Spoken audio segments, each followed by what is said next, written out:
para que nuestros alumnos entiendan qué es la SAT. Ok, de acuerdo. Quizás hay que ir un poquito atrás cuando uno habla de la Superintendencia de Administración Tributaria, que es el nombre completo de esta institución.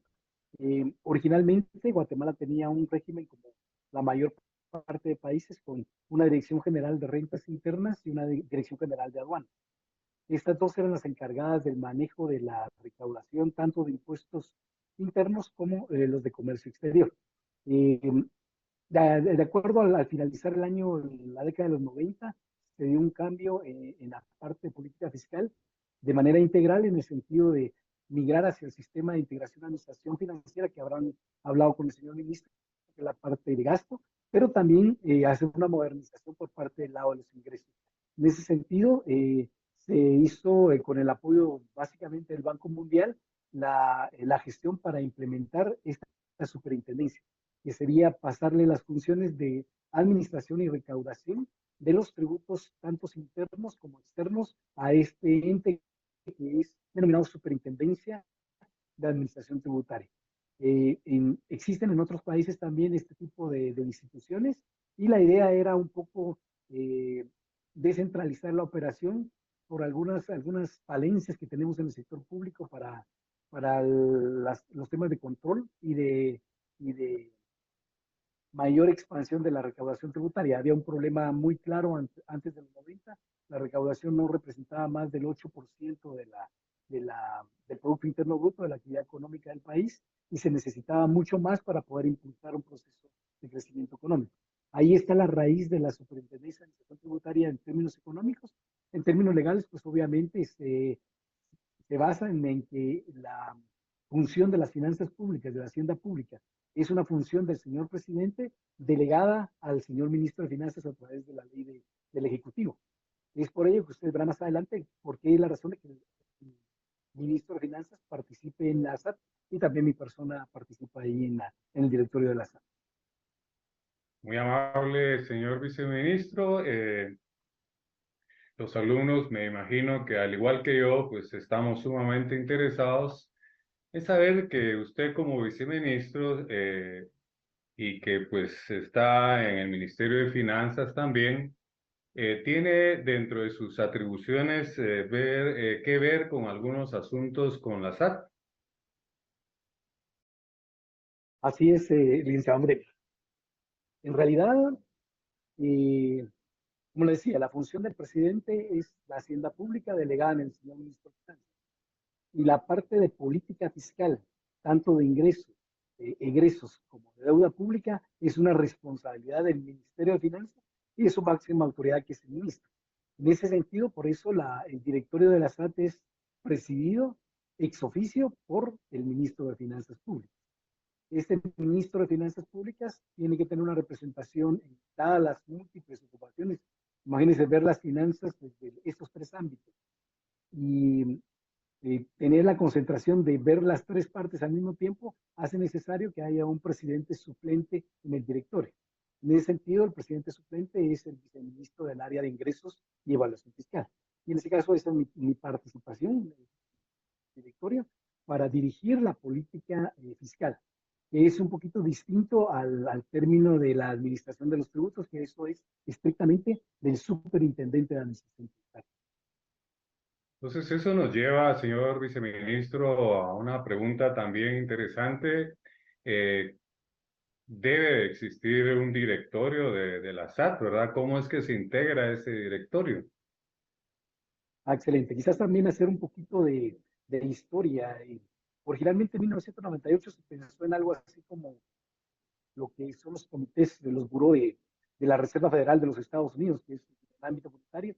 Incluso los directores tenían participación académica en la dirección estratégica de la superintendencia y tenían un periodo indefinido de funciones, nombrados, en este caso, en el caso de la superintendencia de administración tributaria, original eran nombrados por el señor presidente y solamente asistían a las sesiones, no eran funcionarios de la administración tributaria, sino solamente presidían dietas por cada una de las reuniones que tuvieran.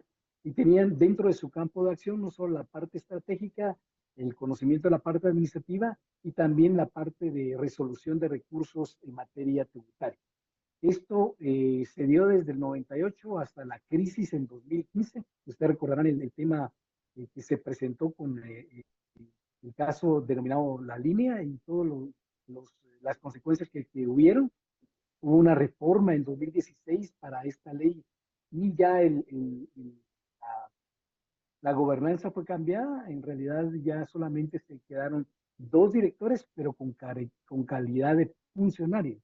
Y la parte de resolución de recursos tributarios, se creó un tribunal tributario y aduanero para poder atender todos los recursos de revocatoria, de oposición o que fuesen presentados ante la administración tributaria en los casos en los cuales hay fiscalizaciones y procesos por parte de los contribuyentes.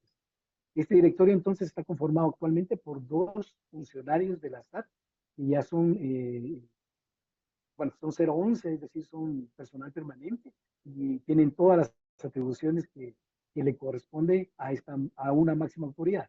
La reforma de 2016 lo que hizo fue dar un cambio en la gobernanza, ya no solamente el superintendente como la parte administrativa y el directorio como la parte del órgano superior, sino ahora hay tres niveles superiores, cada uno en el ámbito de su competencia.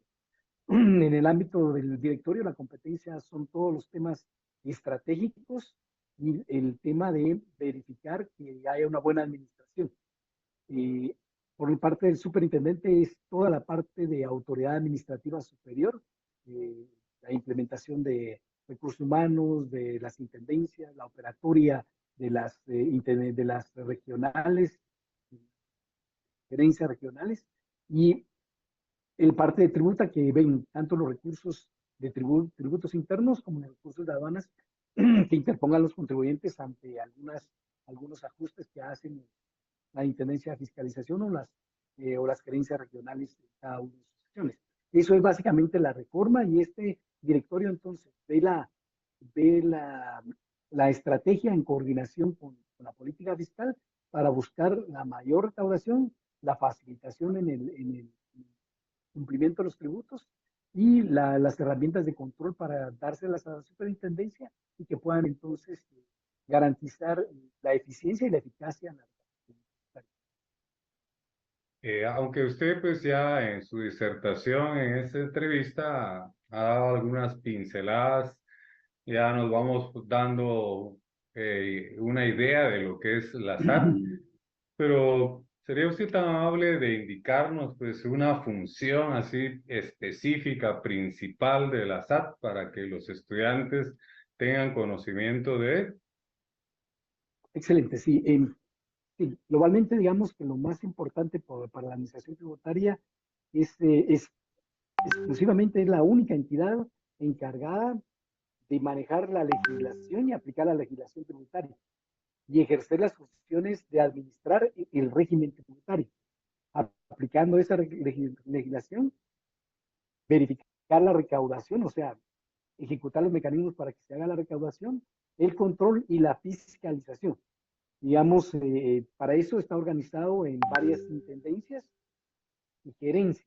La Intendencia de Asuntos Jurídicos ve toda la parte operativa del cumplimiento de la ley y de las posibles reformas que podrían darse en materia administrativa. La Intendencia de Fiscalización verifica el cumplimiento de la ley de cada uno de los tributos del sistema tributario que tiene Guatemala y cómo los contribuyentes en sus declaraciones que presentan ante la SAT están o no cumpliendo con estas regulaciones. La Intendencia de Atención al Contribuyente verifica todo lo que es en materia de facilitación para que el contribuyente pueda cumplir con sus obligaciones de una manera eficiente. Básicamente aquí en la Intendencia de Facilitación al Contribuyente lo que se hace es herramientas para facilitar el cumplimiento de los tributos. Por ejemplo, la agencia fiscal, la agencia virtual, por ejemplo, los libros tributarios electrónicos, la factura electrónica en línea. Bueno, que aunque la FEL ya también entra la otra intendencia, que es quizás el corazón y el motor de la SAT, que es la intendencia de recaudación. en la cual se verifica el registro tributario unificado de todos los contribuyentes. Ahora es una materia, es un solo registro electrónico que tiene todas las vinculaciones con la factura electrónica y que tiene también las vinculaciones para ver por sector económico las declaraciones de todos los impuestos y hacer la posibilidad de hacer cruces de información para que le sirvan a la Intendencia de Fiscalización. Y también la última que se me estaba olvidando, no por ello muy importante, la Intendencia de Aduanas. Perdón, tengo una llamada, la voy a cortar. La Intendencia de Aduanas, que verifica todo lo que es en materia de comercio exterior y los impuestos a las importaciones, las regulaciones de cumplimiento aduanero, la facilitación del comercio, la generación de depósitos aduaneros temporales para el registro y el almacenamiento de las importaciones. Esto básicamente es lo que constituye la administración tributaria en materia, digamos, administrativa. En la parte del directorio, pues ya les mencionaba, el directorio, pues básicamente vemos la parte de integración entre la política fiscal y las operaciones de la administración tributaria, aunque también se ha delegado al directorio la parte que la ley de contrataciones establece como autoridad superior en materia de licitaciones. Entonces también el directorio apoya en el conocimiento y la aprobación de los procesos de licitación que se establezcan a través de la administración tributaria. Los procesos de cotización que están contenidos en la ley de contrataciones, eso los atiende el superintendente como máxima autoridad administrativa. Y la parte de tributa, como les decía, ahí hay un cuerpo colegiado de abogados que conocen los recursos que van saliendo, que proponen o que utilizan los contribuyentes cuando hayan ajustes hechos por fiscalización ante dichos contribuyentes. Esto es más o menos en general lo que hace la SAT. Hay otros departamentos, la parte de gerencias, la SAT se organiza con gerencias, las gerencias regionales, hay una en el norte, una en el suroriente, una en el sur y una en noroccidente y la región nororiente. La región central, perdón, es la más importante, que es la que consolida cerca del 80% de la recaudación. Y ahí lo que se hace es como una mini SAT en cada una de estas regiones. Hay partes de fiscalización, partes de recaudación, partes de aduanas donde corresponda, y esto es lo que después se hace la integración entre lo normativo, que son las intendencias, con lo operativo, que son las regionales. Y ahí así va generándose el accionar de la administración tributaria. Sí, distinguido viceministro, fíjese que pues en nuestro pensum de estudios se divide en un área privada y un área pública. El derecho administrativo se encuentra ubicado en el área pública y pues hemos tenido la sorpresa que en los exámenes técnicos profesionales, pues que un contribuyente, un particular no sepa distinguir entre impuesto y arbitrio, pues eso es normal.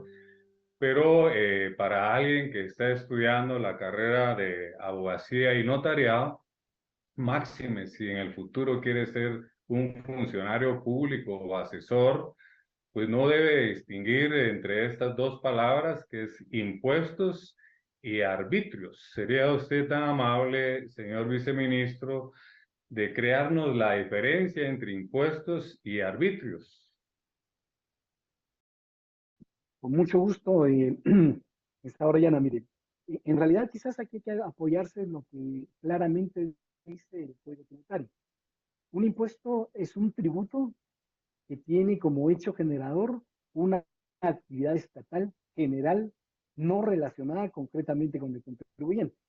Es decir, yo soy economista y me graban mi impuesto sobre la renta por las rentas que obtengo como economista, pero mis impuestos son destinados a educación, a salud, carreteras, no tienen, aunque tengan una relación indirecta, porque yo también puedo usar el hospital, yo también puedo usar la educación, yo también puedo usar las carreteras, no están estrictamente relacionados con el contribuyente.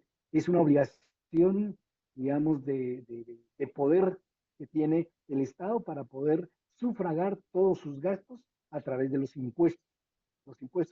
palabra lo dice, nadie quiere pagarlos, son impuestos. Y la ley los establece para que sean financiados los gastos sociales del, de la autoridad fiscal, que en este caso es el Ministerio de Finanzas. En el caso de un arbitrio es un impuesto, pero está decretado a favor de las municipalidades. Y esa es la gran diferencia. Si tiene un destino específico para trabajos o para obras de carácter municipal. Es muy amable, pues es un gran lujo, llamémosle así, gracias al señor ministro de Finanzas, que amablemente también nos ofreció el apoyo con su persona, ya que dentro del programa de estudios de Derecho Administrativo 1 también tenemos que analizar la ley de la SAT. De las tantas leyes y reglamentos que tenemos que analizar, pues qué mejor tener acá pues a su persona. Yo siempre he dicho que no puede narrar fútbol a alguien que no ha jugado fútbol. Entonces nos debemos de sentir nosotros privilegiados de tener primero en su oportunidad al señor ministro de Finanzas, quien amablemente pues tocó puertas con su persona y nos está apoyando el día de hoy, aclarando aspectos que parecieran tan sencillos, pero muchas veces o uno las complica o no las entiende. Entonces, qué mejor que alguien que está realmente dentro de la cancha, llamémosle así, como, no como espectador, sino como jugador, nos venga a aclarar pues estas preguntas que aparentemente son sencillas, pero muchas veces hay estudiantes que pierden su examen privado por no responder una pregunta de esta naturaleza, por muy sencilla que parezca. Entonces, reitero, señor viceministro, ese honor de tenerlo acá con nosotros y el privilegio, ¿verdad?, de nuestros alumnos y de mi persona de tenerle acá. Usted ya lo mencionó en un principio de esta entrevista al señor presidente de la República de Guatemala. Eh, pues me surge a mí la inquietud como pregunta, ¿tiene que ver el señor presidente de la República de Guatemala en algo con la SAT? Mire, aquí pues, a ver, hay anteriormente, como lo decía, en la ley que fue reformada en 2016, el anterior a esta, sí era el señor presidente el que nombraba al superintendente de administración tributaria. Esto cambió con la reforma, creo que fue la decreto 37/2016, en el cual se le dio esa potestad al directorio de la administración tributaria. Luego del tema de 2015, que como mencionaba fue un tema bastante serio digamos, de reputación por parte de la SAT, se reformó esa ley orgánica en 2016 y se le dio al directorio de poder el seleccionar, pero obviamente en la ley hay un proceso con pasos definidos de qué debe cumplir el señor o los aspirantes a ser superintendente. Hay todo un proceso detallado en la ley para poder hacer la selección con criterios más o menos parecidos a una comisión de postulación, solo que con criterios más claros y más restringidos en materia de conocimiento del ámbito estatal, del ámbito fiscal y especialmente el ámbito tributario.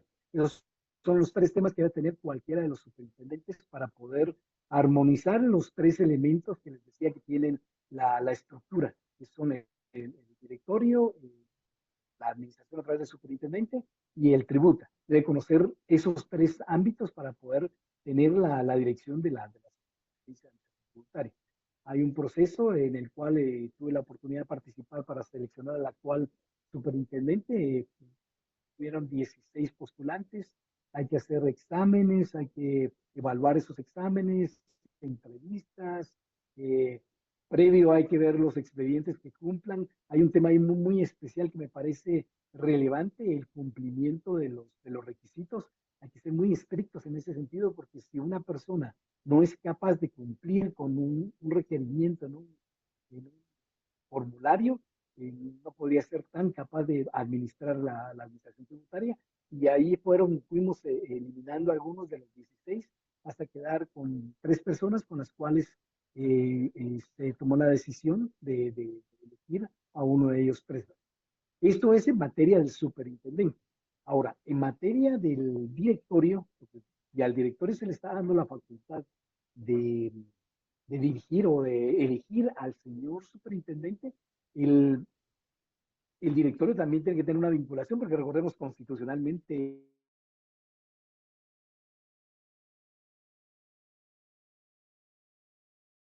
el directorio también debe ser electo y seleccionado en un proceso competitivo que también está definido en la ley y que también tuve el gusto de participar en 2020 en la selección del actual directorio. Y también hay un proceso de similar característica en el cual, por ejemplo, el señor ministro tiene que presidirlo y no puede salir de ahí tipo comisión de postulación. En ese sentido, una lista de 6 personas, de las cuales el señor presidente de la República selecciona a uno de ellos y luego se manda al Congreso para que no haya objeción al nombramiento de este caballero que se haya seleccionado. Si no hay objeción, entonces ya se le nombra y inicia como director de la administración tributaria. Esto es en resumen, en realidad hay casi como 12 artículos más o menos para esta comisión de postulación para la selección del directorio.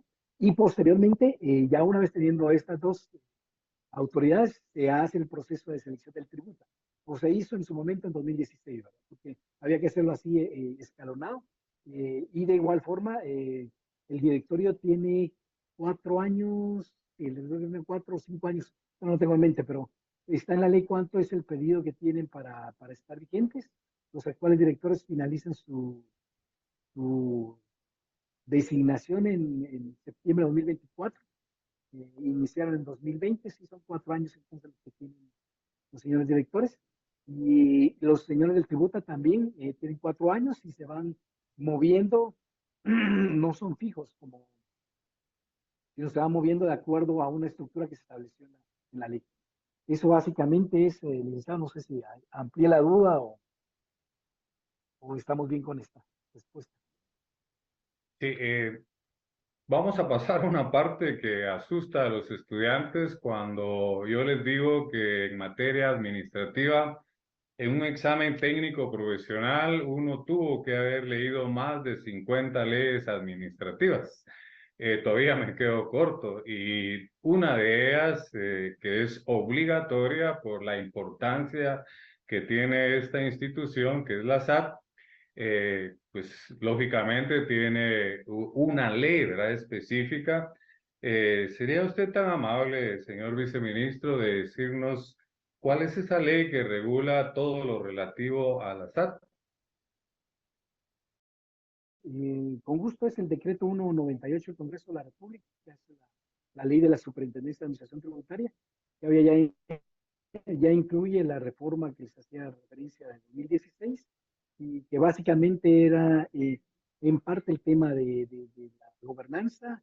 Hay otras modificaciones y tiene mucha articulación con la parte, obviamente, de todas las leyes tributarias, todos los impuestos, el registro fiscal de vehículos, dado que el impuesto sobre circulación de vehículos eh, le asigna a la administración tributaria esta función, y de ahí es que, por ejemplo, ustedes tengan que hacer el trámite de registro fiscal de vehículos, eh, registro de vehículos, perdón, en la SAT, y no como es casi en todo el mundo a través del Ministerio de Gobernación.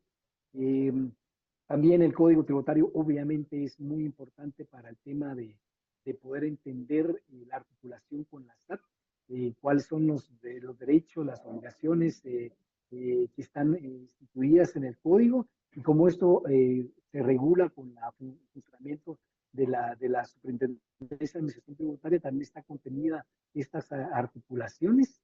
Y de los impuestos, quizás las últimas reformas que fueron la ley de actualización tributaria en 2012, allí también hay modificaciones en materia, sobre todo el impuesto sobre la renta, el impuesto eh, a la primera matrícula, eh, y este impuesto a la primera matrícula y su vinculación con los derechos arancelarios y el tema de la suspensión que tuvimos por el tema de los derivados del petróleo. Hay toda una historia alrededor de la administración tributaria que hay que tener en mente cada vez que uno se mete a estudiar la parte de la ley del 1-98 que es bastante rica y que, como le digo, tiene bastantes vinculaciones.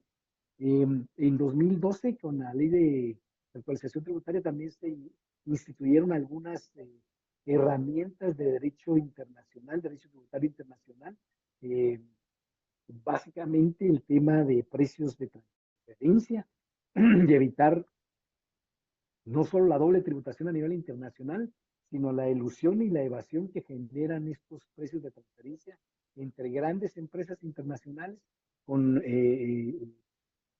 digamos, contribuyentes locales. Aunque Guatemala no tiene reconocida una renta mundial, sino es una renta territorial, hay una especie de vinculación que se hizo en el decreto 10-2012 con la ley del impuesto sobre la renta de tratar de asimilar por cédulas los impuestos. Entonces ya los impuestos son cedulares y en alguna forma a meter la parte de tributación internacional, acceso a información bancaria es otro tema muy interesante que fue recién reformado también en 2016 con la modificación al Código Tributario y la introducción de un procedimiento en el mismo, en el artículo 30C, que hace la posibilidad de que la administración tributaria, sin armar un caso penal ni judicial, consulte la posibilidad de ver las cuentas bancarias y tener más elementos para fortalecer sus investigaciones en materia estrictamente tributaria, obviamente dentro del espíritu del artículo 24 de mantener la confidencialidad de lo que ahí se está tratando. También sin entrar en un proceso, sino hasta el fin, hasta finalizar la investigación con este procedimiento de la 30C, puede entonces establecer si corresponde un proceso eh, litigioso, un proceso penal. Pero bueno, realmente podríamos pasar toda la tarde hablando sobre la SAT, sobre la ley, sobre recaudación tributaria. En realidad me gusta, me apasiona. Sí, licenciado, muy amable, pues usted puso el dedo en la llaga, ¿verdad? Con una sola ley podría desarrollarse un examen técnico profesional. Realmente una hora que dura el examen técnico profesional en materia administrativa, que se tiene que ver también la parte sustantiva y la parte procesal, ¿verdad? No alcanzaría. Pero pues, qué mejor que estar analizando aspectos de la SAT a través de su persona. Y ahorita pues pasaríamos a un tema que no mucho nos gusta a los particulares, ¿verdad? Nuestras obligaciones, porque yo le he dicho a los alumnos que siempre que nos preguntan, ¿y usted qué está estudiando? Ah, yo estudio derecho, ¿verdad? Y en buen chapín, como uno chom, ¿verdad? No es solo derechos, hay también obligaciones. Entonces la Claro. respuesta correcta sería yo estudio derechos y obligaciones. Entonces, pero está bien que un particular no sepa cuáles son sus obligaciones ante el Estado, ante la SAT, específicamente en el tema de los impuestos, pero un estudiante de derecho, un futuro abogado, sí tiene la obligación de saber por lo menos eh, algunas obligaciones, las más importantes, y ahí es donde yo quisiera pasar a la siguiente pregunta, señor viceministro, que usted nos señalara algunas obligaciones importantes que tenemos nosotros como particulares, como contribuyentes ante la SAT.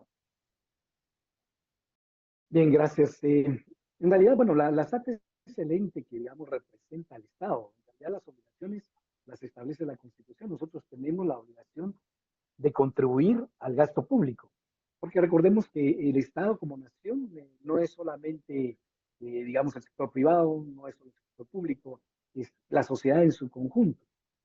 Y eh, financiar los gastos de bienes públicos que no, que por su naturaleza pública, no pueden ser totalmente financiados o no van a ser del interés del sector privado, esa necesidad de contar con recursos para generar bienes públicos, como la educación, la salud, la educación superior, incluso que en Guatemala se financia también, en parte, eh, eh, la seguridad social, las carreteras, la infraestructura, eh, eso hace necesario entonces que existan obligaciones.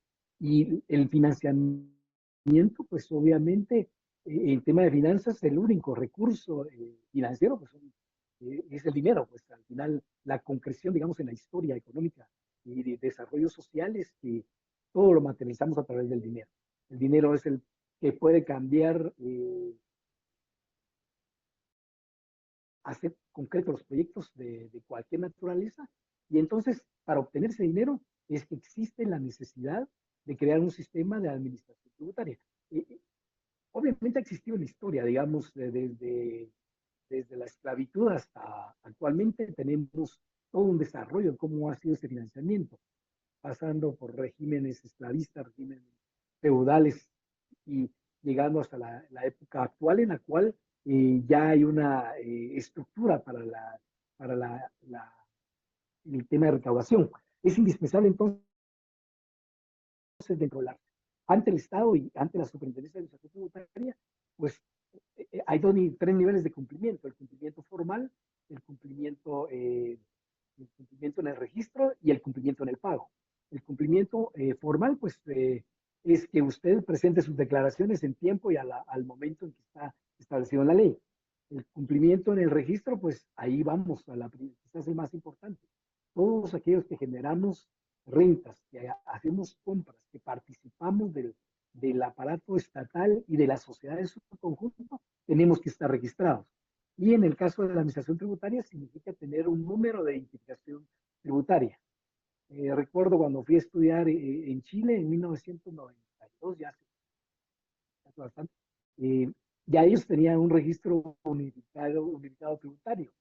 RUT le llaman allá en Chile, desde el 92. En Guatemala se implementó mucho tiempo después, pero es esa la lógica, tener, digamos, un elemento, si vamos al término de informática, tener como una llave para tener acceso a cualquier cruce de información de lo que uno haga en materia económica y las rentas que uno tiene para después decir, bueno, si el impuesto sobre la renta establece que yo tengo que pagar el 25% de mis utilidades, pues tengo cómo determinarlo. Yo, digamos, la confianza que da la ley es que usted hace la declaración y el pago.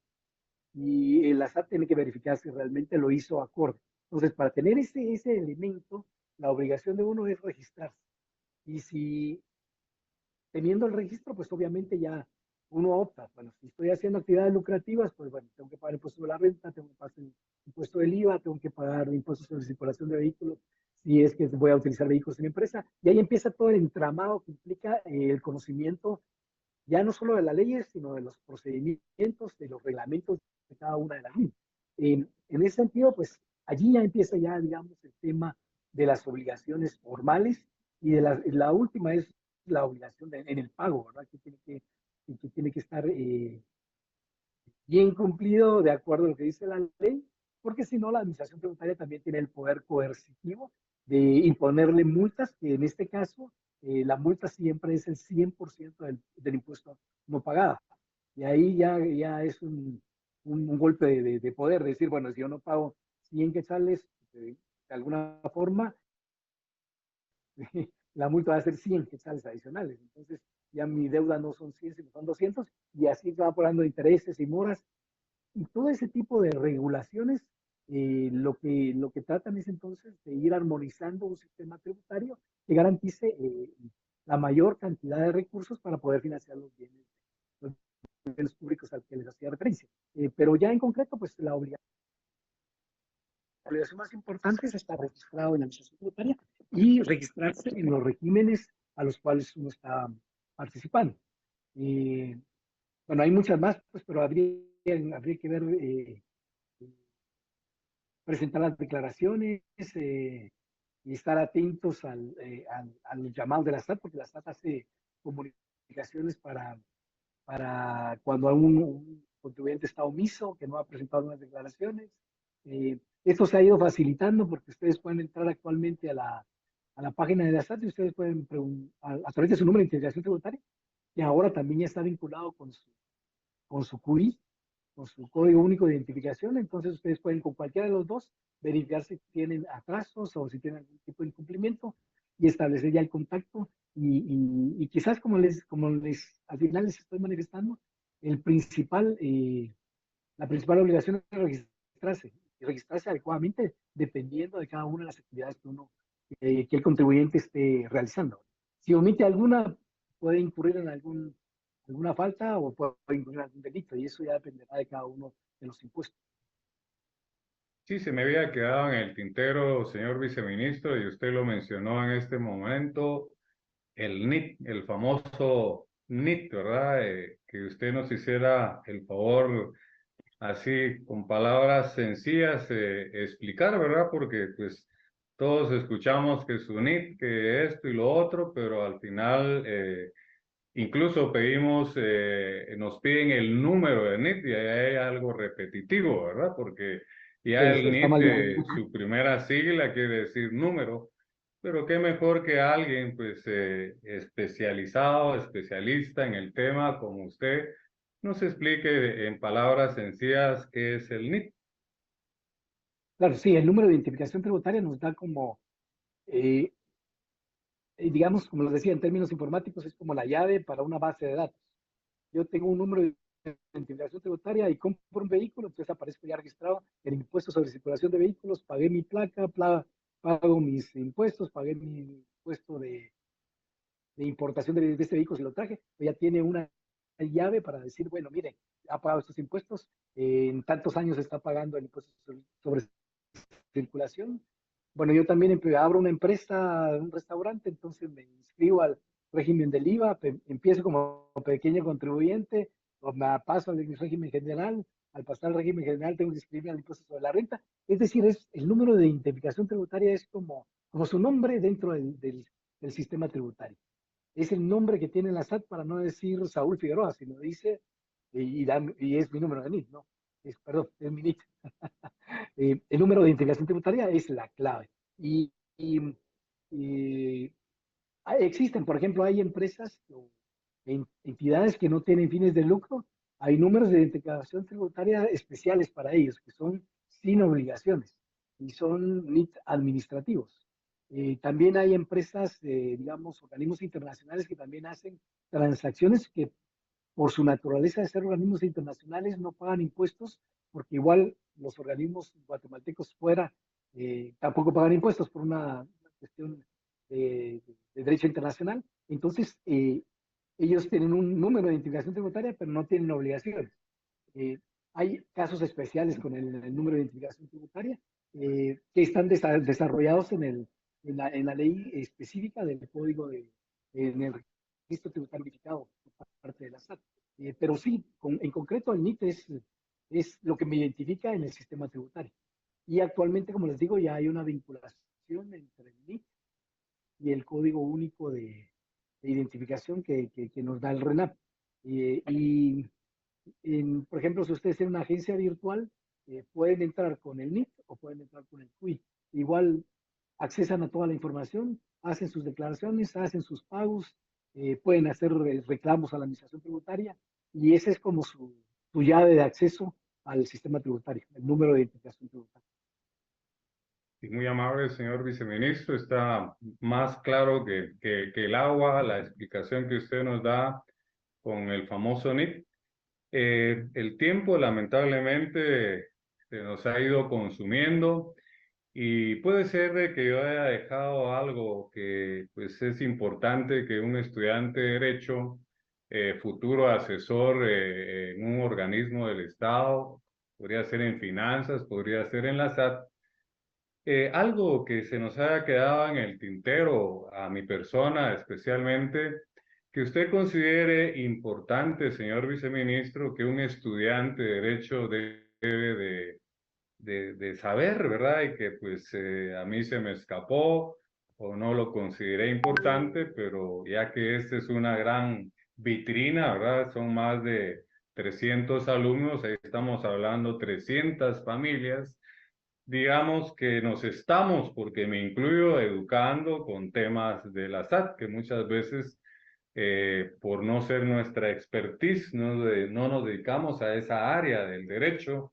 pero pues para ser abogado tenemos que ganar la fase privada y la fase pública. Yo no acepto que alguien me diga es que yo me dedico a lo civil, yo me dedico a lo penal. Bueno, para ser abogado tuve que haber ganado las dos fases y dentro de esas fases en el área pública está derecho administrativo y procesal administrativo. Entonces, para ya ir concluyendo con esta entrevista, señor ministro, si hay algo que usted que cree pues sumamente importante que debemos saber los contribuyentes, los estudiantes del derecho o los profesionales del derecho. Muchas gracias. Quizás, ya digamos, en la práctica, cuando uno está tratando de impulsar los temas tributarios, es un poquito complejo tener en mente que la sociedad, digamos, la sociedad guatemalteca o cualquier sociedad en su conjunto, como les decía, tiene la parte del sector privado, la parte del sector público y la sociedad en general, digamos, que no son parte de generadores productivos ni son parte del aparato estatal. Y al final, todos en su conjunto conformamos un Estado-nación.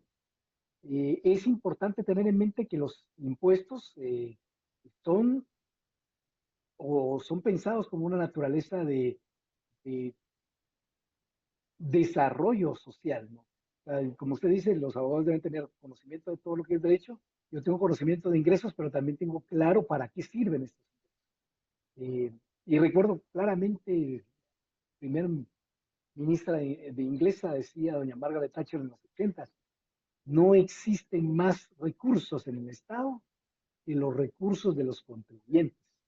E imagínense la importancia que eso tiene si uno está del lado del Estado, porque eso implica que cada quetzal en este caso implica un quetzal destinado a salud, un quetzal destinado a carretera, un quetzal destinado incluso, obviamente también el Estado financia la justicia, financia a generación de las leyes, financia al Congreso. Un quetzal tiene mucho poder para poder hacer bienes públicos. Entonces, cada quetzal tiene que ser bien recaudado de acuerdo a lo que está establecido en la ley y tiene que ser bien destinado para que genere ese desarrollo social que al final en su conjunto todos debemos tener. Y obviamente en materia de derecho, pues siempre se debe ver porque que se respeten los derechos del contribuyente y se respete el derecho de los privados. Pero también hay que tener en mente que, como usted bien lo dijo, tienen derechos, pero también tienen obligaciones. Y poder darle las herramientas a la administración tributaria que le permita verificar no solamente que se le facilite el pago al contribuyente, sino también verificar que el contribuyente está pagando correctamente de acuerdo a la ley. Esos dos elementos son importantes para poder garantizar mayor recaudación, mayor generación de bienes y al mismo tiempo, con certeza jurídica, generar mayor actividad económica. En su conjunto, eso es lo que hay que tener en mente. ¿Y por qué lo traigo a colación?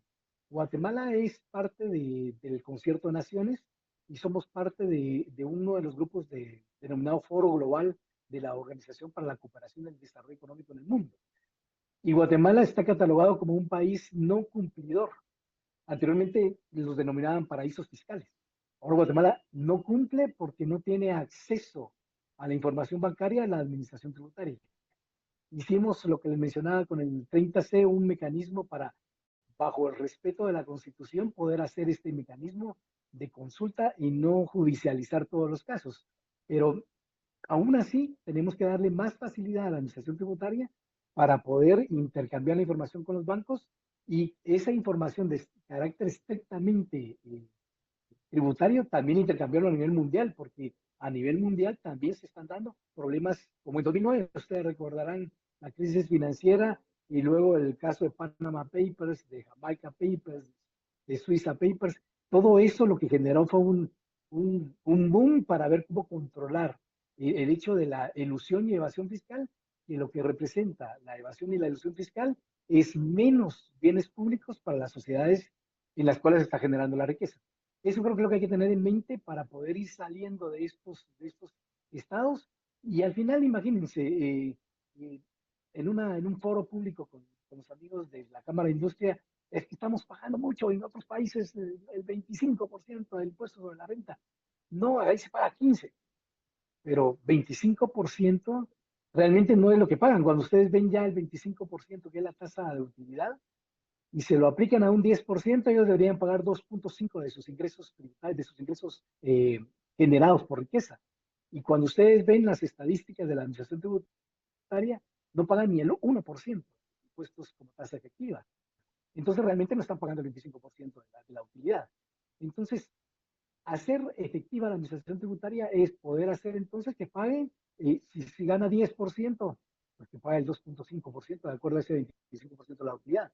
Y con eso tener más recursos para tener más educación, más salud, mejores carreteras, mejor sistema de justicia, mejor sistema legislativo que tanto nos quejamos, pero en general es avanzar hacia una mejor sociedad. Y creo que eso es lo que hay que tener en mente, obviamente respetando todo lo que la Constitución establece como derechos propios de los guatemaltecos como tal. Eso básicamente, licenciado Oriana. Gracias, señor viceministro. Realmente no hay palabras para agradecerle el tiempo que usted amablemente nos ha concedido la tarde de hoy. Sabemos de sus muchas ocupaciones y las responsabilidades que tiene a su cargo, mas sin embargo usted amablemente ha atendido nuestra invitación. Créame que pues no tenemos palabras, simplemente nos reducimos a decirle muchas gracias en nombre de mis estudiantes que hoy han sido también sus estudiantes la tarde de hoy. No me resta más que decirle muchas gracias, que Dios le bendiga, desearle muchos éxitos en ese cargo tan difícil y no dudo en los que vendrán a futuro por esa gran capacidad que usted tiene. Entonces, vamos a cerrar esta actividad dándole la oportunidad también para que usted se pueda despedir de sus alumnos que han sido también esta tarde de su persona y pues en nombre también de nuestra gloriosa Facultad de Derecho y nuestra tricentenaria Universidad de San Carlos de Guatemala. Entonces, cerramos con sus palabras para que usted tenga oportunidad de despedirse también de sus alumnos, por favor, señor viceministro. Muchísimas gracias. Para mí es el honor realmente, licenciado. La Universidad de San Carlos también es mi alma mater y recordar esos momentos es muy agradable. Le deseo lo mejor a los jóvenes. Eh, a- Al igual que ellos, yo también estuve ahí luchando y estudiando, leyendo, desvelándonos. Y quizás la característica más importante de la San Carlos es esa conciencia social de la que estamos hablando y que esa no se pierde en el transcurso del desarrollo profesional porque se impregna en el profesional que sale de San Carlos. Para mí es un gusto, de hecho yo soy, a nivel medio soy maestro de educación primaria y eso me recuerda claramente a don José Martí, que me dice maestro, que es hacerme creador y loable la labor que está haciendo la Universidad Orellana de orientar y formar gente, crear gente que va a impulsar el desarrollo del país. Agradezco también la oportunidad y siempre, siempre estamos a la hora.